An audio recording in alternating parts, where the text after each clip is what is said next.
ప్రభుజీ వైకుంఠ ఏకాదశి వస్తోంది. చాలా విశిష్టమైన రోజని చెప్తూ ఉంటారు. కొన్ని కొన్ని ప్రాంతాల్లో అయితే అసలు పండగే ఆ రోజున. అందులోనూ ఆ రోజు స్పెషల్ దర్శనం ఉంటుంది ప్రతి ఒక్కరికి వైష్ణవ ఆలయాల్లో. ఏకాదశి వ్రతాలని కూడా ఆచరిస్తూ ఉంటారు. ఆ వ్రతాలు ఎలా చేయాలి? చేస్తే ఏమిటి? అనేది కూడా చాలామంది ఒక క్వెషన్ అడుగుతూ ఉన్నారు. ఆచరించే విధానం చెప్పండి. అలాగే చేస్తే కలిగేటువంటి ఫలితం ఏమిటి? ఎందుకు చేయాలి? అనేది కూడా వివరించండి. అన్నిటికంటే గొప్పదైన వ్రతం ఏదైనా ఉంటే అది ఏకాదశి వ్రతం. అన్ని వ్రతాలు చేసి ఏకాదశి చేయకపోయారనుకోండి, ఏ వ్రతం ఫలితం రాదు. ఓ ఏకాదశి వ్రతం ఒక్కటి చేసి ఏ వ్రతము చేయలేదనుకోండి, అన్ని వ్రతాల ఫలితం ఏకాదశి ఇవ్వగలుగుతాం. మన శాస్త్రంలో ఉపవాసం అని చెప్పింది కేవలం ఏకాదశికి మాత్రమే. ఓ కానీ చాలా మంది ఈ రోజు మేము ఉపవాసం చేస్తున్నామండి, ఆ రోజు ఉపవాసం చేస్తున్నామండి, అలా ఇలా చెప్తారు. కానీ ఎక్కడ కూడా అంత నియమంగా ఉపవాసం గురించి చెప్పింది మన శాస్త్రంలో, అంత నియమంగా ఉండాలి అని చెప్పింది కేవలం ఏకాదశికి మాత్రమే. విష్ణువాసరము అని అంటారు. అన్నిటికంటే favourite day of lord Vishnu Ekadashi. Ekadashi వ్రతం వల్ల అసలండి దాని వల్ల వచ్చే ఆధ్యాత్మిక బెనిఫిట్స్ అనేవి మనం చెప్పలేము. ఉపవాసం అంటే ఫస్ట్ అందరూ మేము ఒకసారి ఏకాదశి వ్రతం గురించి చెప్పామండి, ఎలా ఉపవాసం ఉండాలి అన్ని విషయాలు చెప్పాక ఒకళ్ళు హ్యాండ్ రేస్ చేశారనమాట, మాకు ప్రశ్న ఉంది అని. అయితే ఏం ప్రశ్న ఉంది అని అడిగితే, ఏకాదశి రోజు ఏం తినచ్చండి అని ప్రశ్న అడిగారు అనమాట. గంట సేపు నేను లెక్చర్ ఏకాదశి ఉపవాసం ఎందుకు చేయాలి అని చెప్పాక ఏకాదశి రోజు ఏం తినచ్చు అని లెక్చర్ క్వశ్చన్ అడుగుతున్నారనమాట. అయితే ఉపవాసము అంటే ఏంటో ఫస్ట్ అర్థం చేసుకుందాం. ఉప అంటే దగ్గరగా, వాసం అని అంటే ఉండటం. ఉపవాసం అని అంటే భగవంతుడికి దగ్గరగా ఉండటం. ఏ ఉపవాసానికంటే ఇదే నియమం అండి.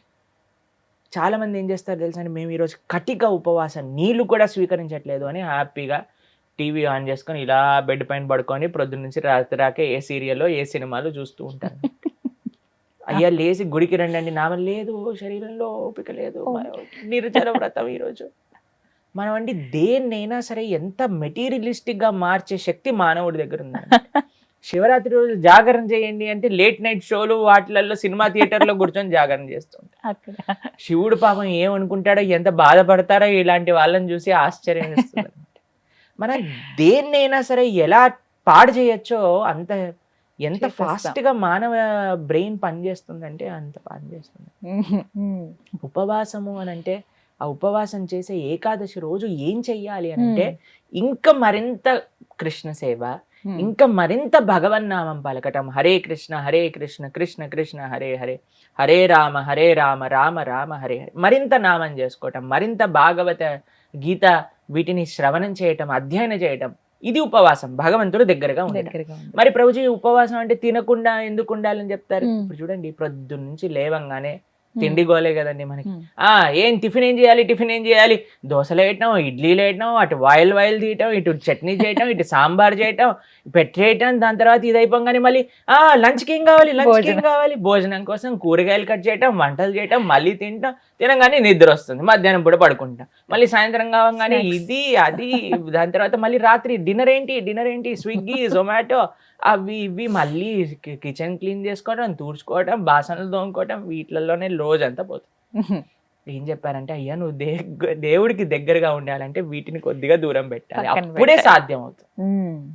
తినకపోయామనుకోండి, కొద్దిగా తగ్గించామనుకోండి, మనకి నిద్ర రాదు అంతగా. ప్లస్ ఇంత పెద్ద తతంగం మొత్తం కూడా ఆఫ్ అయిపోతుంది, ఎంత సమయం మెరిగిపోతుంది. మీరు ఒక్కసారి ప్రయత్నించండి, ఒకరోజు వంట తిండి ఈ రెండు ఆపేస్తే అసలు ఆ రోజు ఏంటి ఇంత పెద్దగా ఉంది మనకి అని అనిపిస్తుంది అనమాట. ఎందుకంటే అంత సమయం మనకు ఉండిపోతుంది. కాబట్టి ఏకాదశి రోజు ఏంటి నియమం, ముఖ్య నియమం ఏంటి అని అంటే, ఎంత వీలైతే అంత భక్తితో ఉండటం, భగవంతుడి యొక్క ఆరాధన చేయటం, ఆలయానికి వెళ్ళడం, వైష్ణవుల సేవ చేసుకోవటం, భగవన్నామాన్ని జపం చేయటం, గీతా భాగవతాలు శ్రవణం చేయటం, సత్సంగంలో ఉండటం. ఇది ఏకాదశి ముఖ్య నియమం. దాని తర్వాత నియమం ఏంటి అని అంటే, ఆహార నియమం పాటించాలి. ఏంటి ఆహార నియమం పాటించాలి అని అంటే, ధాన్యంలో ఏకాదశి రోజు పాప పురుషుడు ఉంటాడు అని చెప్తారనమాట. ధాన్యం అని అంటే రైస్, దాల్, పప్పులు, తర్వాత గోధుమలు, తర్వాత వరి వీటన్నిటిలో అనమాట. కాబట్టి ఆ రోజు మనం వీటి నుంచి దూరంగా ఉండి మరి ఏం స్వీకరించవచ్చు మరి ఆ అంటే రోజు- పాలు, పండ్లు. ఓ తర్వాత మీకు అవి కూడా కాదండి, మరి మాకు ఇంకా శరీరం సహకరించట్లేదు, కొంతమంది ఉంటారు కదండి, బీపీ ఉంటుంది, షుగర్ ఉంటుంది, అవును. అటువంటి వాళ్ళు ఏం చేస్తారు అని అంటే మీకు సగ్గు బియ్యం అని దొరుకుతాయి, ఉమ్. లేదా కొర్రలు అని దొరుకుతాయి అనమాట. వాటిని ఇవన్నీ కొన్ని కొన్ని ఏకాదశి రోజు స్వీకరించవచ్చు అని ఎలవ్ చేసినాం అనమాట. ఉహుం. కాబట్టి ఇప్పుడు సరే ప్రభుజీ సాబుదానా సగ్గుబియ్యం ఎలవ్ చేశారంటే సగ్గుబియ్యం పాయసం, సగ్గుబియ్యం వడలు, సగ్గుబియ్యం ఉప్మా, అన్ని ఒక 10-15 రకాలు చేసుకొని తినమని చెప్పట్లేదండి మేము. ఉమ్. ఎవరికైతే వీలుంటుందో ఒక్క రకం చేసుకోండి.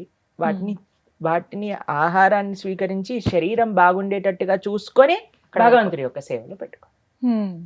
కాబట్టి ఏకాదశి ప్రధాన నియమం ఏంటి ఉమ్. అని అంటే భగవంతుడి దగ్గరగా ఉండట. కానీ కొంతమంది కటిక ఉపవాసం అని ఉంటారండి.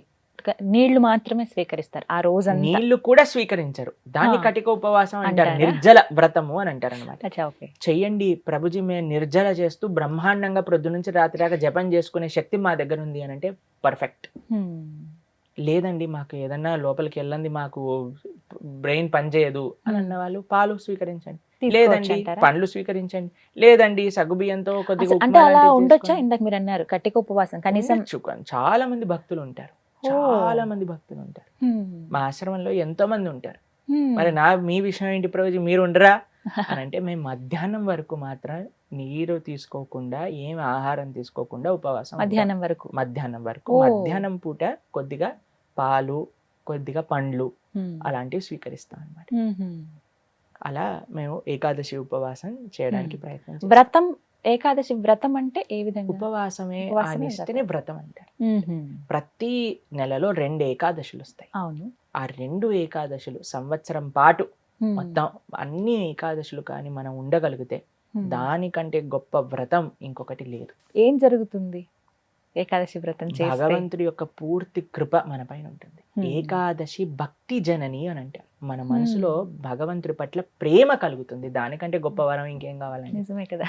కాబట్టి ఏకాదశి వ్రతం తప్పకుండా చేయాలి. అందరూ కూడా ఆ ఏకాదశి వ్రత మహాత్యాన్ని తెలుసుకోండి, చక్కగా ఏకాదశి వ్రతాన్ని ఆచరించడానికి ప్రయత్నం చేయండి. ఇప్పుడు వైకుంఠ ఏకాదశి చాలా అద్భుతమైన రోజు, మీరు సంకల్పం తీసుకొని ముందుకెళ్ళడానికి. చాలా మంది మమ్మల్ని అడుగుతుంటారు, రోజు మా ఇంట్లో ఎవరో వెళ్ళిపోయారు, లేదా మాకు మైలు ఉంది, అశౌచం ఉంది, మీరు ఎలా ఉన్నా ఏం జరుగుతున్నా ఏకాదశి మాత్రం పాటించవచ్చు.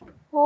దాంట్లో ఏం ప్రాబ్లం. ఆ రోజు ఖచ్చితంగా ఇవి వింటే బాగుంటుంది, ఇవి పఠిస్తే బాగుంటుంది. భాగవతం వినాలి, ఓ. భాగవతం చదువుకోవాలి, ఉమ్.